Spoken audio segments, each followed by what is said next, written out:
Napaka-cute at napakabait ng anak nyo. Parang napamahal na siya sa akin. Muntik mo pa siyang pagbuhatan ng kamay. Sino ka ba sa tingin mo, ha? Sa totoo lang, ito ang pinakaunang beses na ginawa kong ganitong bagay.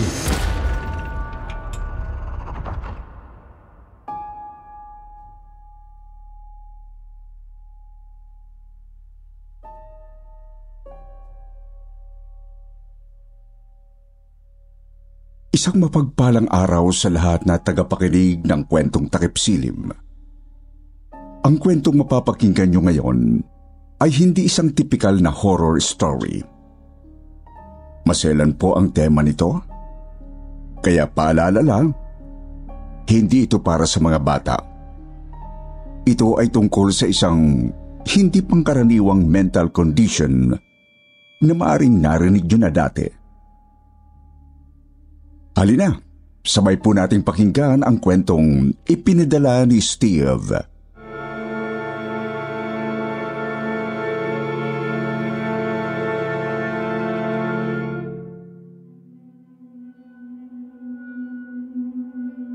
Sir Wilmore, naaalala ko pa ang unang pagkakataon na nakita at nakausap ko si Sandra. Sa unang tingin, isa lang siyang pangkaraniwang babae. Hindi mo iisipin na may diferensya siya sa pag-iisip. Maganda po siya, matangos ang ilong, natural ang kulay rosas niyang mga labi, at nangungusap ang kanyang mga mata. Wala siyang suot na kahit anong make-up, pero nakakabighani talaga kung tingnan mo siya. Kaya naman nagtaka ako nang sabihin ng nurse na wag raw ako magpapalilang kay Sandra. Hindi ko raw pwedeng paniwalaan ang lahat ng kanyang sasabihin. Pero tila siguradong sigurado si Sandra sa kanyang mga sinasabi. Nabubuhay siya sa ilusyon at talagang umabot na sa point na pinaniniwalaan na niya ang kanyang mga kasinungalingan.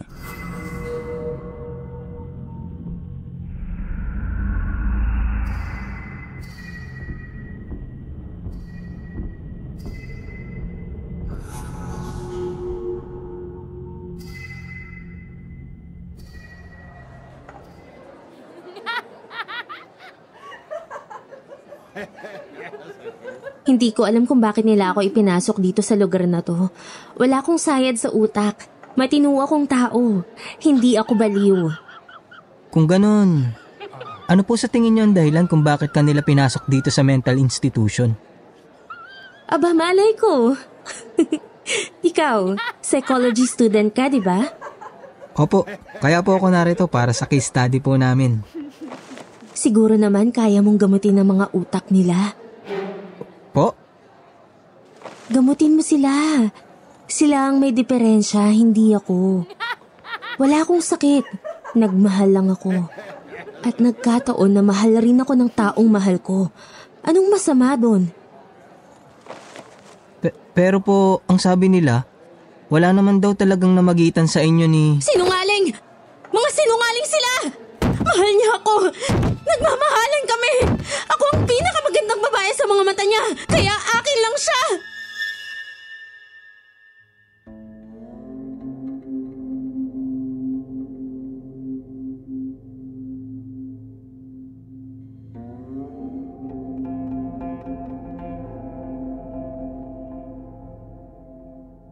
Magandang araw po sa lahat ng mga listeners ng kwentong Takip Silim. Lalong-lalo na po sa inyo, Sir Wilmore. Itago niyo na lamang ako sa pangalang Steve, 35 years old, at nakatira sa Pasig City. Kasalukuyan po ako nagtatrabaho bilang isang corporate analyst. Pero bago ko pa man pinasok ang corporate world, minsan pong naging malaking parte ng aking buhay ang psychology. Ito po ang pinili kong kurso dahil interesado ako sa takbo ng isip ng isang tao. May mga kaibigan at kamag-anak rin po kasi ako na nagpakamatay dahil sa depresyon. Kaya gusto ko ring tulungan ang mga kagaya nilang nawawalan ng pag-asa sa buhay. Pero, years later, na-realize kong hindi ito ang field na para sa akin. Nung nag-aaral pa ako, isa po sa mga interesanting case studies na napag-aralan ko ay ang tungkol sa Stockholm Syndrome. Ito raw po ang isang case kung saan nagkakaroon ng feelings ang biktima sa taong may kasalanan sa kanya. Halimbawa, na in love ang isang biktima sa kanyang kidnapper. Ito raw ang coping mechanism ng biktima upang makarecover sa trauma na kanyang naranasan. Nawirduhan po ako sa case na ito at akala ko nung una, imposible itong mangyari. Hanggang sa narinig ko ang kwento ni Sandra at ng mag-asawang Lorraine at Richard.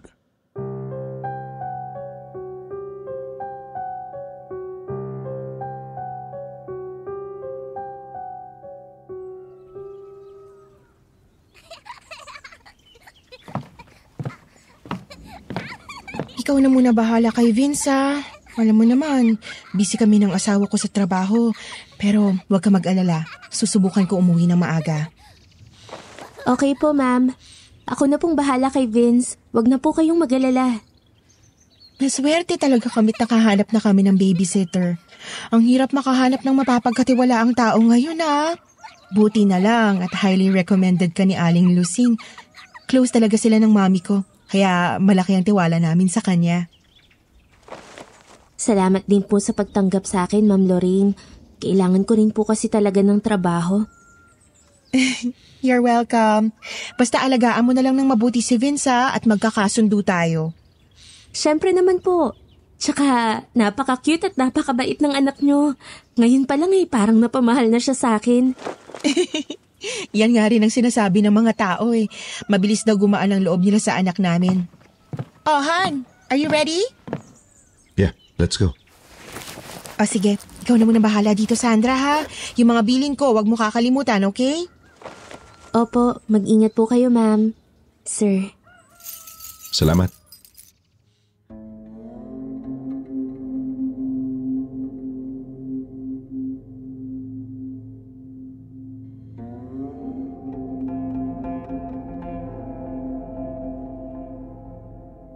Sir Wilmore, habang nire-research ko po ang buhay ni Sandra, ay nakilala ko si Lorraine.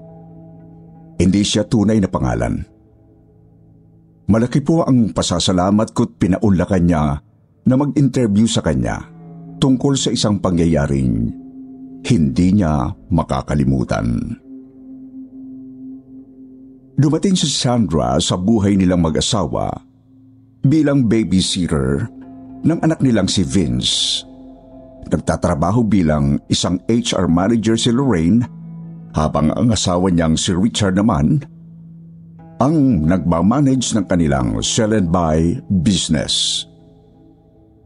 Dahil parehong busy, kinailangan nilang kumuha ng mapagkakatiwalaang tao na mag-aalaga sa kanilang 6-year-old son. At si Sandra na nga yun. Ang hindi nila alam, ito pala ang simula ng malagim na pangyayari sa kanilang buhay.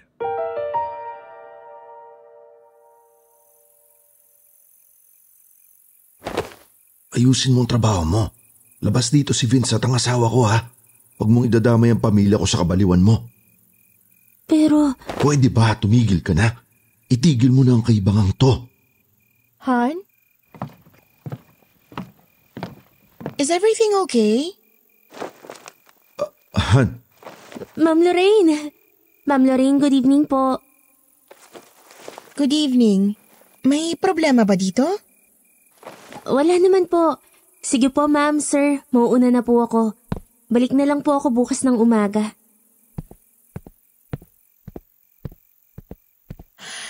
Ano yun, Han? Pinapagalitan mo ba si Sandra? Bakit? Ano nangyari? Medyo napagsabihan ko lang, Han. Para kasing hindi niya inaalagaan ng maayos si Vince eh. It's her first day. Go easy on her. Tsaka, wag mo naman pagtaasan ng boses. Baka matroma yun at hindi na bumalik dito. Ang hirap pa naman maghanap ng babysitter ngayon. Sorry, Han.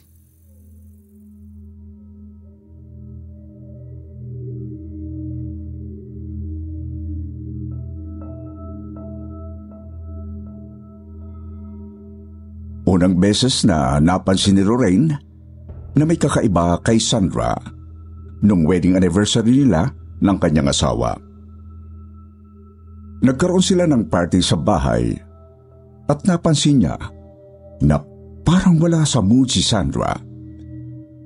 Nakabusangot ito at hindi tumitingin sa kanila. Nung una, akala niya'y may pinagdadaanan lang ito kaya ganon. Hanggang sa naabutan niya ito sa playroom ng kanyang anak.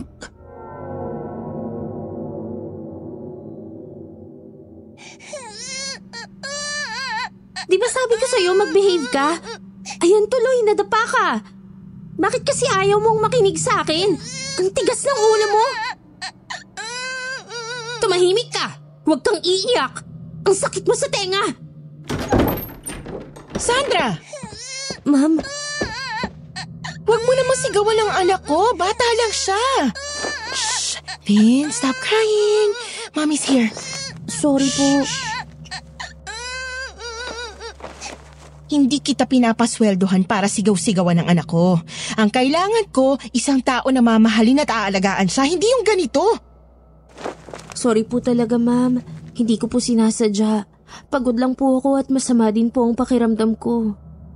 Eh di sana sinabi mo sa akin. Kanina pa sana kita pinauwi. Sorry po talaga, hindi na po mauulit. Huwag niyo po akong sisantihin, please. Kailangan ko po ang trabahong ito. Palalampasin ko to sa pagkakataong to, ha? Susubukan kitang intindihin pero sa susunod na mangyari pa to, kailangan na talaga kitang i-let go. Opo, ma'am. Hindi na po talaga mauulit. Makakaasa po kayo.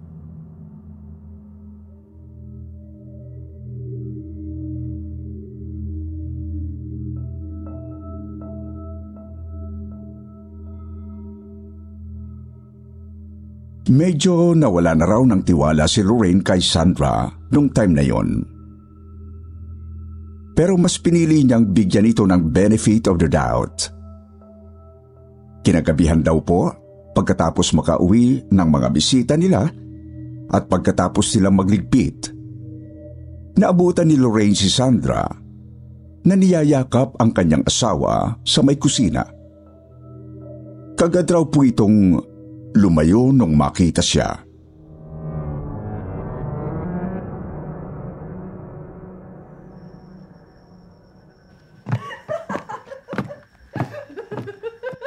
Ano nangyayari rito? Pasensya na po, ma'am. Nayakap ko po si sir sa sobrang tuwa ko eh. Bakit? Binigyan po kasi ako ni sir ng ekstrang pera pambili ng gamot. Kanina pa po kasi talaga masama ang pakiramdam ko. Oo, nasabi mo nga sa akin yan kanina. Sige, bumili ka ng gamot bago umuwi, ha? Sige po, mauuna na po ako. Sir Richard, thank you po ulit ha. You're welcome.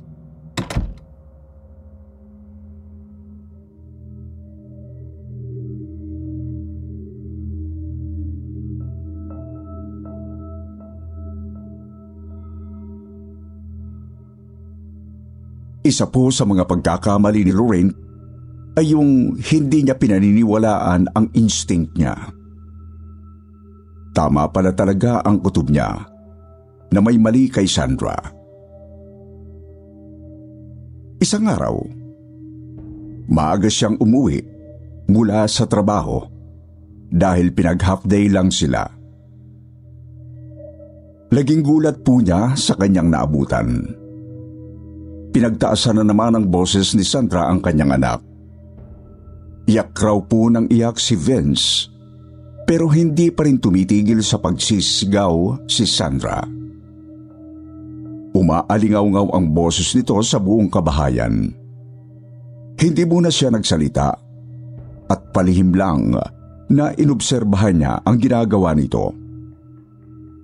Pero nang akmang papaluin na nito ang anak niya, ay hindi na siya nakapagpigil.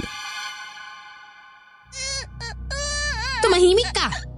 Ang sakit mo sa tenga! Sandra, tama na! Ma'am, Ito bang ginagawa mo sa anak ko pag wala ako? sorry po ma'am. Si Vince po kasi ang kulit. Natural, bata yan!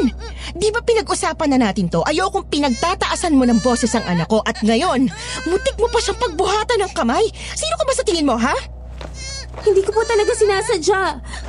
Huwag ka nang bumalik dito, sinisisante na kita. Wag po, ma'am! Ma'am! Ma'am, wag po. Parang awa niyo na po. Wag niyo po ako sisantihin. Sorry na po, ma'am. Sorry po. Tumayo ka nga. Walang magagawang pagluhod mo. Kailangan ko po ang trabahong to eh.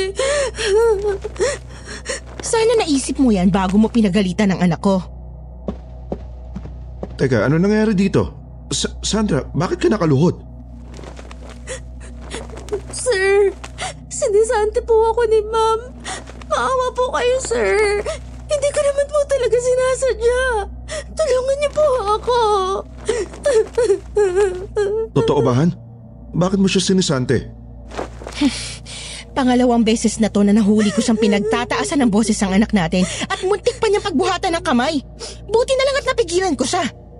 Hindi tama ang ginawa mo, Sandra. Kinuha ka namin bilang babysitter para bantayan at alagaan ang anak namin. Pero bilang mga magulang niya, trabaho namin ang disiplinahin siya. Hindi na yung parte ng trabaho mo.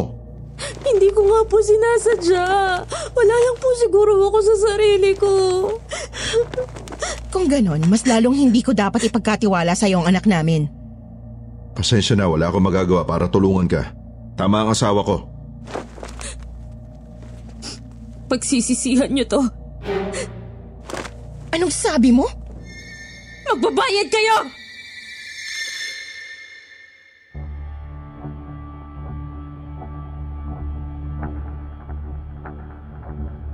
Kinabahan daw po si Lorraine sa banta ni Sandra. Pero hindi niya na lang ito masyado binigyan ng pansin. After a few days, ay nakahanap po sila kaagad ng ipapalit dito bilang isang babysitter. Nakuha nila ang 50 anyos na si Aling Melba. Inirekomenda ito ng kaibigan ni Lorraine at mapagkakatiwalaan naman daw ang matanda. Akala nila ay maayos na ang lahat. Yung pala, umpisa pa lang yon ng magiging kalbaryo nila.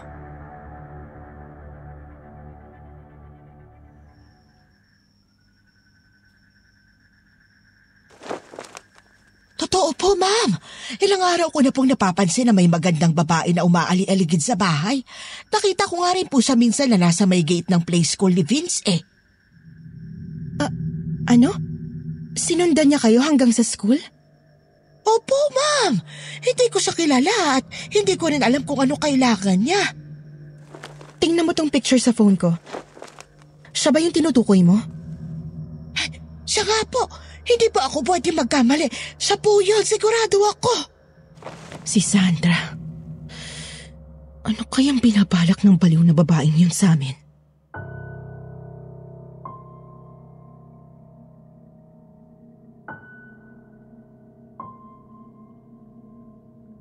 Binalot na po ng takot si Lorraine sa point na yon dahil nagbistula ng stalker si Sandra.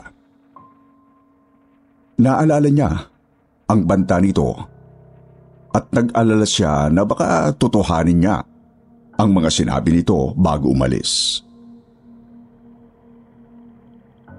Kinabukasan, nasa office noon si Lorraine nang makatanggap siya ng tawag.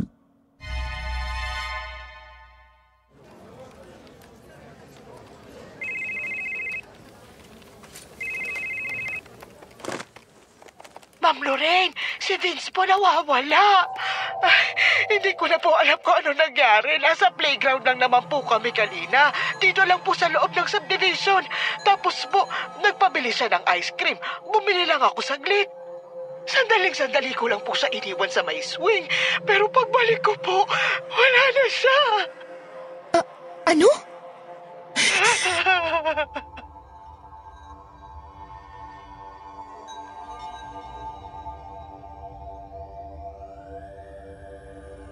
Mabilis siyang tumayo at nagpaalam na uuwi muna. Wala na siya sa kanyang sarili noon dahil ang nasa isip lang niya ay ang kanyang anak. Tinawagan din po niya ang kanyang asawa upang ipaalam dito ang sitwasyon. Halos magkasunod lang silang dumating ng asawa niya sa park na nasa loob ng subdivision. Umiiyak si Aling Melba habang ipinapaliwanag uli ang nangyari. Naandun na rin ang mga guards upang tumulong sa paghahanap.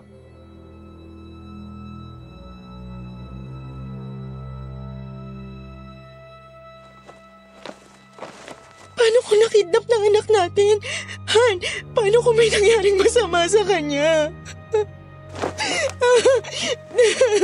Huwag kang mag-isip ng masama. Mahahanap din natin siya, okay? Mommy! Daddy! Vince! Anak! Bakit? Paano? Sandra, anong ginagawa mo dito? Ba't kayo magkasama ni Vince? Nakita ko lang siyang naglalakad ng mag-isa. Parang nawawala siya. Ang sabi niya galing daw siya sa park. Kaya naisipan kong ihatid siya dito. Sinungaling ka! Anong ginawa mo sa anak namin? Hindi ko alam kung anong ibig niyong sabihin. Kung na nga tong nagmalasakit, ako pang ginagawa niyong masama? Ilang araw ka nang umaaligid sa bahay namin na parang isang stalker, tapos biglang nawala ang anak namin at kasama mo lang pala? Sino sa tingin mo niloloko mo? Alam kong may masama kang balak sa pamilya namin. Okay lang po ba kayo, ha? Naku sir, mukhang kailangan nyo ng patingnan sa doktor ang asawa nyo. Nasisiraan na yata ng bait yan eh. How dare you! Wala akong masamang binabalak sa inyo at wala rin akong interes sa pamilya nyo. Kaya pwede ba? Huwag mo akong pagbintangan ng kung ano-ano. Huwag mo kong tatalikuran, hindi pa tayo tapos. Hoy, saan ka pupunta? Malayo sa'yo!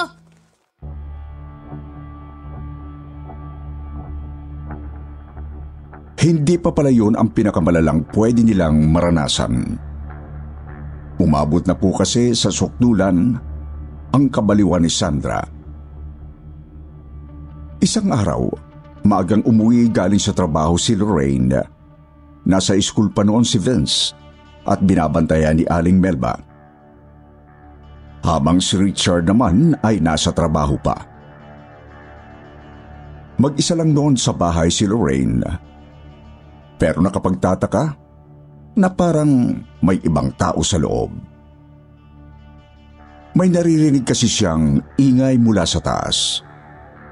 Dahil paranoid na siya nung time na yon, gusto po niyang makasiguro. Kaya nagdala siya ng kutsilyo mula sa kusina at dahan-dahang umakyat. Sir Wilmore, una niyang napansin ang pintuan ng master's bedroom na bahagyang nakabukas. Marahan siyang sumilip doon at labis na nagulat sa kanyang nakita.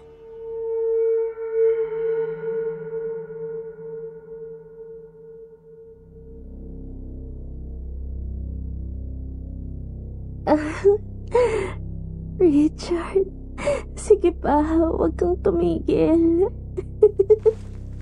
Diyos ko, ano itong ginagawa niya? Ang bango-bango mo at ang sarap-sarap mo.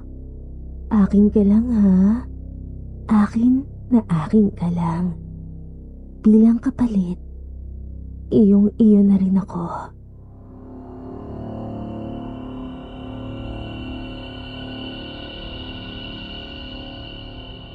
Nakaupo si Sandra sa kama nilang mag-asawa. Hawak nito ang underwear ng kanyang asawa at inaamuyon. Nakapikit ito. Kinakagat ang labi habang umuungol. Para bang masayang-masaya talaga ito sa ginagawa. Hindi na napigilan ni Lorraine ang kanyang sarili. Nilamon na siya ng galit at tuluyang pumasok sa kwarto. Dala-dala pa rin ang kutsilyo. Hayop kang babae ka? Anong ginagawa mo rito? Paano ka nakapasok? Nandito ka na pala? Sorry hindi ko inakalang uuwi ka pala ng maaga. Naabutan mo tuloy akong ganito. Ay, nakakahiya naman. Napakabastos mo! Dito mo pa talaga ginawa ang kahalayan mo, ha? Ang baboy mo! Ano namang problema dito? Bitiwan mong underwear ng asawa ko. You're sick! Asawa mo? Huwag mong ipagmalaki sa akin yan. Kasal lang kayo sa papel. Pero ako talaga ang totoong mahal ni Richard. Anong sinasabi mo? Ilusyonada ka talaga eh. Dahil sa sobrang pagkagusto niya sa akin, kinidnap niya ako noon. Nabighani kasi siya sa ganda ko. Siyempre, natakot ako. Sino ba namang nakidnap ang hindi matatakot, di ba? Pero habang magkasama kami, inalagaan niya akong mabuti. Ipinaramdam niya sa akin na special ako. Kaya nahulog na rin ang loob ko sa kanya. Baliw ka? Nababaliw ka na? Ang asawa mo ang baliw na baliw sa akin. Tanggapin mo na lang ang katotohanan na akin na siya. Walang hiya ka! Ako na ang mahal ni Richard. Hindi niya lang maamin at matanggap kasi may asawa at anak na siya. Kayong mag-ina ang sagabal sa pagmamahala namin. Tumahimik ka!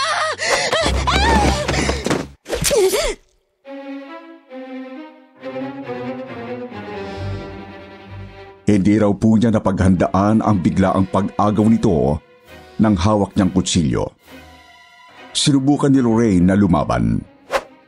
Pero hindi niya inasahan ang lakas ni Sandra. Napaka-agresibo raw kasi nito. Habang nakikipag-agawan sa kutsilyo, ay napuruhan si Lorraine sa kanyang braso. Napasigaw siya nang makita ang napakaraming dugo na umagos sa kanyang braso.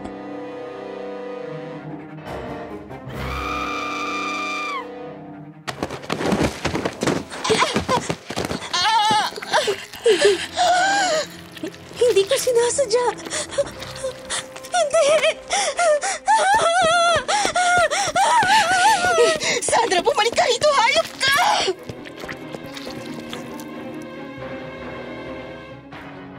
Sir Wilmore, nakita raw po niya ang takot sa mukha ni Sandra nang tumakbo ito.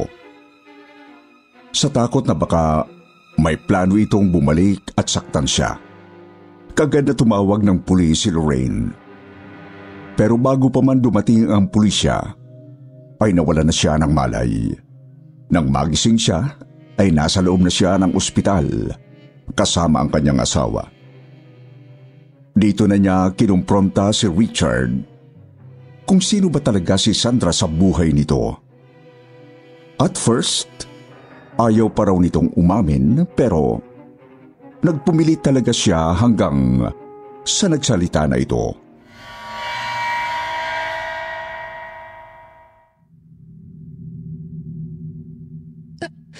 Anong natalo ka sa sugal? Kailan ka pa natutong magsugal? Sorry, Han. Hindi ko lang maamin sa'yo pero minsan talaga ako nalulung sa sugal. Isang beses natalo ako ng halos 100,000. Galing ang perang yun sa savings natin. Ano? Nagmakaawa ako kay Mr. Lim, yung mayamang businessman na umakot ng perang na italo ko sa sugal. Lumuhod ako at sinabi kong gagawin ko ang lahat para ibalik niya lang yung pera sa akin. At ano pang pinagawa niya sa'yo? May babae raw siya, kabit niya. Maganda raw at dalaga pa. Pero pagkatapos siyang hututan ng pera, basta na lang daw siyang iniwan. Gusto niyang ipakidnap yung babaeng yon. Sandali lang naman daw, pakakawalan din agad. Gusto niyang takutin at bigyan ng leksyon. Don't tell me. Yes, Han. Kinidnap ko ang dati niyang kasintahan.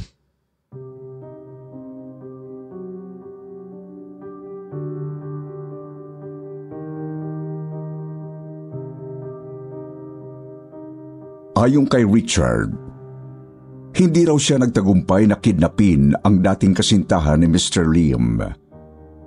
Ang kaibigan raw nito ang kanyang nadampot, si Sandra. Halos magkamukha raw kasi ang dalawa. Magkasing taas at pareho ang hubog ng katawan. Huli na nung ma-realize niyang maling babae pala ang nakuha niya. Dinala na lang niya si Sandra sa rest house ni Mr. Lim sa probinsya. Napakalayo ng nasabing lugar, liblib, at hindi basta-bastang matutunton ng kahit na sino.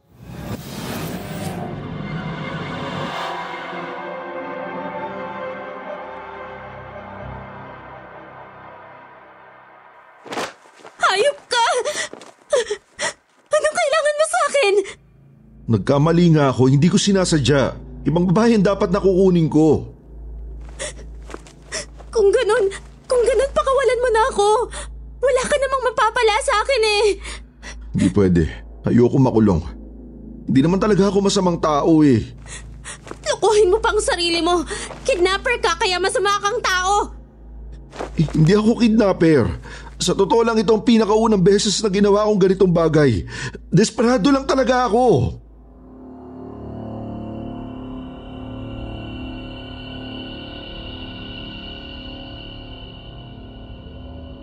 Sa loob ng ilang araw, kinumbinsi ni Richard si Sandra na mabuting tao talaga siya. Trinato niya ito ng maayos, pinakain at inalagaan. Papakawala naman talaga niya ito, pero bago niya gawin yon, kailangan muna niyang makuha ang loob nito kasi baka magsumbong ito sa pulisya at ipakulong siya. Samantala, naawa naman si Mr. Lim kahit papano sa kanya. Pero dahil pumalpak siya, kalahati lang ng kanyang natalong pera ang ibinalik nito. Ang kondisyon lang nito ay wag na wag niyang idadawit ang pangalan nito sa nangyaring kidnapping incident kung ayaw niyang malintikan.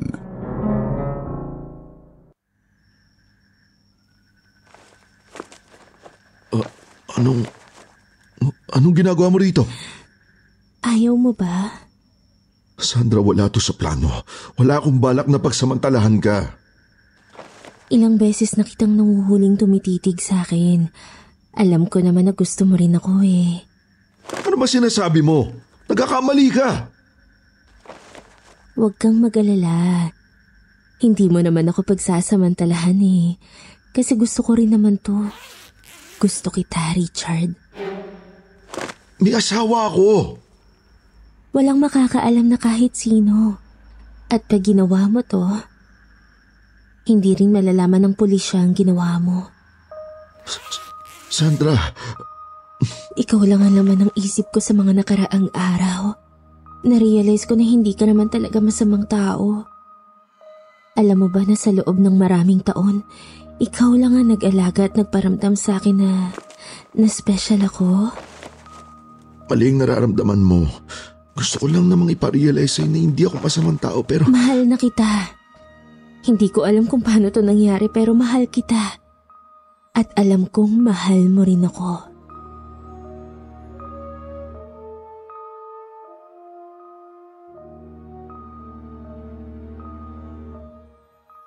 Naisip ni Richard na gamitin ang nararamdaman ni Sandra para hindi ito magsumbong sa pulisya. Hindi niya ito pinatulan, walang nangyari sa kanila. Pero sinakyan niya ang pagkahumaling ng dalaga sa kanya. Hanggang sa tuluyan na nga itong pinakawalan. Sinabi niya rito na tapos na ang lahat sa kanila at walang kahit anong pwedeng mamagitan sa kanila. Ang buong akala niya ay doon na matatapos ang lahat. Pero laking gulat niya nang makatanggap siyang tawag at text mula rito. Hindi niya nga alam kung papaano nito nakuha ang phone number niya. Pinipilit siya nitong makipagkita pero hindi siya pumayag. Hanggang sa isang araw, nagulat na lang siya na nakapasok na ito sa bahay nila bilang isang babysitter.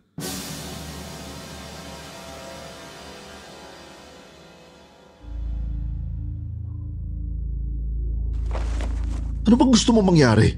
Magkagulo kami? Paano kung malaman ng asawa ko yung totoo? Di ba nangako ko sa'yo bago mo ako pinakawalan noon? Na wala akong gagawin o sasabihin na ikapapahamak mo? Eh ano ngayon tong ginagawa mo? Bakit ka nag-a-apply bilang babysitter ng anak namin? Gusto lang naman kitang makasama eh. Sa nakalipas na buwan, ikaw lang ang laman ng isip ko. Miss na kita. Sandra, pwede... Wala akong planong manira ng pamilya. Gusto ko lang na makita at makasama ka. Masaya na ako doon. Kaya please lang, wag mo namang ipagkait sa akin to.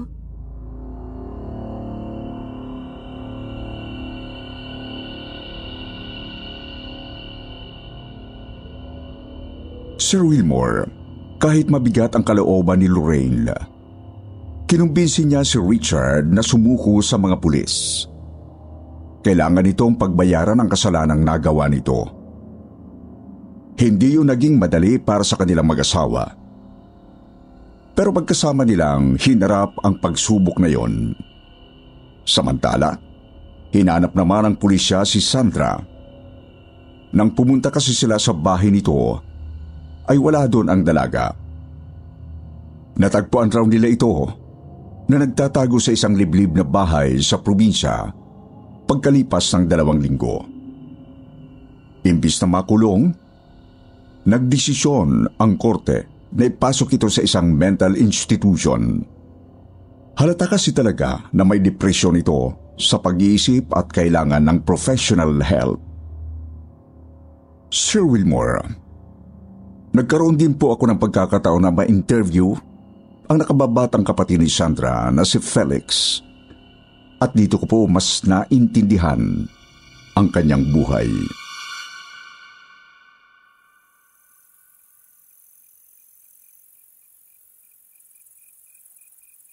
Paano mo naman nasabi na nasa dugo niyo ang pagiging baliw? Marami kasi sa kamag-anak namin ang nabaliw. Wala sa lolo ko, mga tiyahin at pinsan. Pati ang mama namin hindi na rin matino ang pag-iisip. Kaya nga naghiwalay sila ni Papa. Palagi kasi siyang pinagbibintangan ni Mama na may kabit raw siya. Kahit may kausap lang siyang babae, nagagalit na si Mama. Parang paranoid? Hindi lang basta paranoid, obsessed talaga. Umabot sa point na gusto na niyang pahintuin si Papa sa pagtatrabaho. Ayaw niya nga itong palabasin ng bahay. Ano? Sabi niya, may masamang elemento raw ang gustong sirain ng pamilya namin. Ang sabi pa niya, isinumpa raw si Lola ng isang mangkukulam na siyang unang asawa ng lolo namin. At ang sumpa raw na yon ay nandito pa rin hanggang ngayon sa pamilya namin. Totoo bang isinumpa ang pamilya niyo? Hindi ko alam kung totoo yon o hindi. Pero ang kabaliwan ni Mama ang naging dahilan para sumuko na si Papa. Dinala niya kami ni Ate dahil alam niyang hindi kami maaalagaan ng mabuti ni Mama. Pero namatay rin si Papa dahil sa sakit sa puso after 3 years. Kaya ang tiyahin namin na kapatid ni Papa ang nag-alaga sa amin. Ang mama niyo, ano nangyari sa kanya? Lalo raw lumala ang kalagayan ni Mama mula nung umalis kami. Tuluyan na raw siyang nabaliw at naging palaboy sa kalsada. Isang araw, natagpuan na lang daw itong walang buhay sa isang iskinita. Akala nga raw nila natutulog lang Pero may nakapansin na hindi na raw siya humihinga. Sigurado akong malaki ang naging epekto nito sa inyong magkapatid. Malaki talaga ang epekto, lalo na kay Ate Sandra. Nangako siya na hindi na siya mai-inlove sa kahit na sino. Ayaw niya magkaroon ng sariling pamilya. Kasi nakatatak na sa utak niya na balang araw magiging baliw din siya. Kasi yun nga ang sumpa ng pamilya namin. Kaya pala nung tinrato siya ng maayos ng taong kumidnap sa kanya, pakiramdam niya ay special siya. Madaling na manipulate ang kanyang utak. Akala niya in love siya, pero ang totoo, nabilog lang ang isip niya. At ang inakala niyang love ay naging isang obsession na. Ganun na nga. Naaawa ako sa ate ko. Napakabuti niyang tao. Kaya hindi ko maintindihan kung bakit nangyari sa kanya to.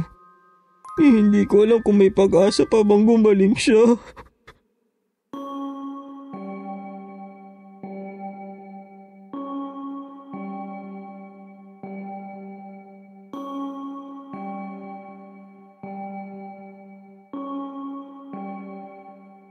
"15 years na po ang lumipas mula nung nalaman ko ang kwentong ito. Pero hanggang ngayon ay hindi ko pa rin nakakalimutan. Wala na po akong balita kina Lorraine at Richard. Pati rin po kay Sandra ay wala na rin akong balita. Pero alam kong nasa mental institution pa rin siya. Hindi po pangkaraniwan ang kwento nila. Pero isa lang po ang na-realize ko. Marami pa tayong hindi alam sa takbo ng utak at emosyon ng isang tao. May maraming weird at uncommon mental condition na akala natin ay imposibleng totoo. Pero nangyayari pala talaga ito sa totoong buhay. Kaya importante po na aware at educated tayo in terms of mental health. Maging mabuti tayo sa ating kapwa dahil hindi natin alam ang pinagdadaanan ng bawat isa. Maraming salamat po sa pakikinig ng kwentong isinare ko. God bless sa ating lahat.